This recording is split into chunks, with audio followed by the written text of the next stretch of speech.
नमस्कार, मी आकांक्षा जावडेकर।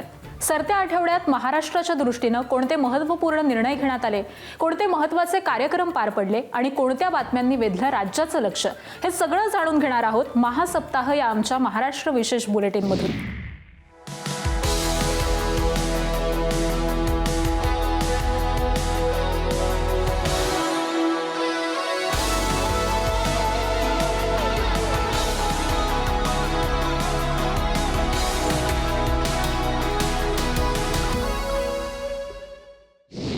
सुरुवातीचीच बातमी आहे स्वातंत्र्य दिनासंदर्भातली। महाराष्ट्रातही स्वातंत्र्य दिनाचा उत्साह पाहायला मिळाला। मुंबईतील मंत्रालयात मुख्यमंत्री देवेंद्र फडणवीस यांच्या हस्ते ध्वजारोहण पार पडलं। यावेळी महाराष्ट्र कायमस्वरूपी दुष्काळ मुक्त करण्याचा संकल्प असल्याचं मुख्यमंत्र्यांनी सांगितलं। तर ठाण्यात उपमुख्यमंत्री एकनाथ शिंदे आणि बीडमध्ये उपमुख्यमंत्री सुनेत्रा पवारांच्या हस्ते ध्वजारोहण पार पडलं।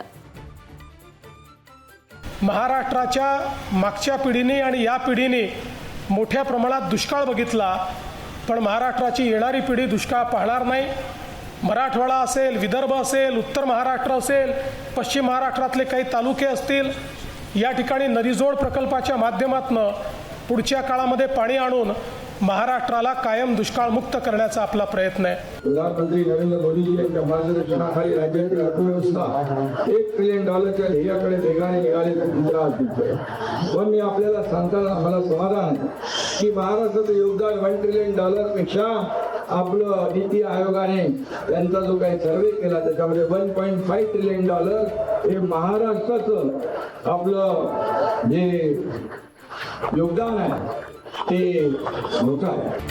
बीड पुणे रेल्वे प्रकल्प हा जिल्ह्याच्या विकासासाठी अत्यंत महत्त्वाचा आहे। येणाऱ्या मराठवाडा मुक्ती संग्राम दिनापर्यंत रेल्वे पुण्यातल्या हडपसरपर्यंत नेण्याच्या दृष्टीनं आमचे प्रयत्न जोराने सुरू आहेत। पुढची बातमी आहे ड्रोन उद्योगासंदर्भातली। राज्यातील ड्रोन उद्योग विकासासाठी टास्क फोर्सची घोषणा करण्यात आली आहे।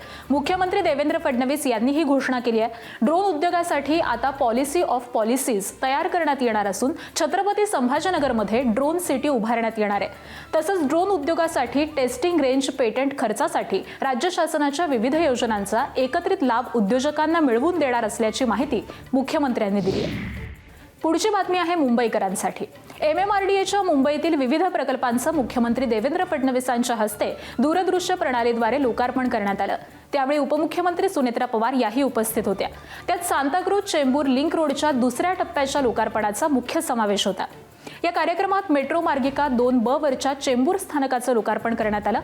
तसंच ठाणे बोरिवली दुहेरी बोगदा रस्ता प्रकल्पाच्या कामासाठी अर्जुन या TBM मशीनचं लॉन्चिंग करण्यात आलं। BKC कनेक्टरचे माजी मुख्यमंत्री बाबासाहेब अनंतराव भोसले उड्डाणपूल असं नामकरणही करण्यात आलं।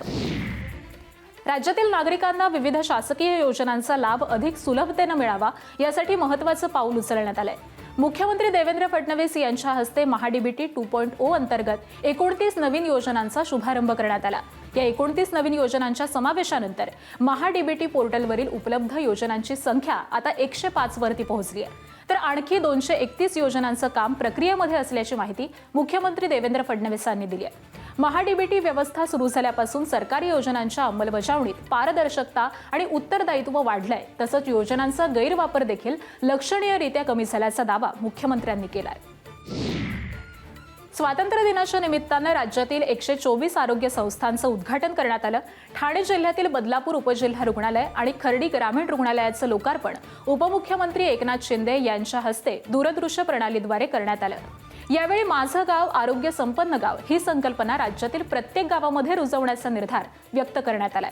तसंच राज्यात एकही माता मृत्यू होऊ नये हे आरोग्य व्यवस्थेसमोरचं महत्त्वाचं उद्दिष्ट असलं पाहिजे असं उपमुख्यमंत्री एकनाथ शिंदेंनी सांगितलं। आता बातमी आहे बीडमधून। बीडमध्ये पशुवैद्यकीय आणि पशुविज्ञान महाविद्यालयाच्या कोनशिला समारंभासोबतच भूमिपूजन सोहळा पार पडला। उपमुख्यमंत्री आणि बीडच्या पालकमंत्री सुनेत्रा पवारांच्या हस्ते हा सोहळा पार पडला। यावेळी विद्यार्थ्यांना केवळ नोकरीच्या मागे न लागता पेट केअर, डेअरी कन्सल्टन्सी, पशुखाद्य उद्योग आणि स्टार्टअपच्या माध्यमातून रोजगार निर्माते बना असं आवाहन सुनेत्रा पवारांनी यावेळी केलंय। आणि या बातमीसह वेळ झाली आहे आता इथेच थांबण्याची। ताज्या घडामोडींसाठी पाहत रहा ABP माझा। ABP माझा, उघडा डोळे बघा नीट।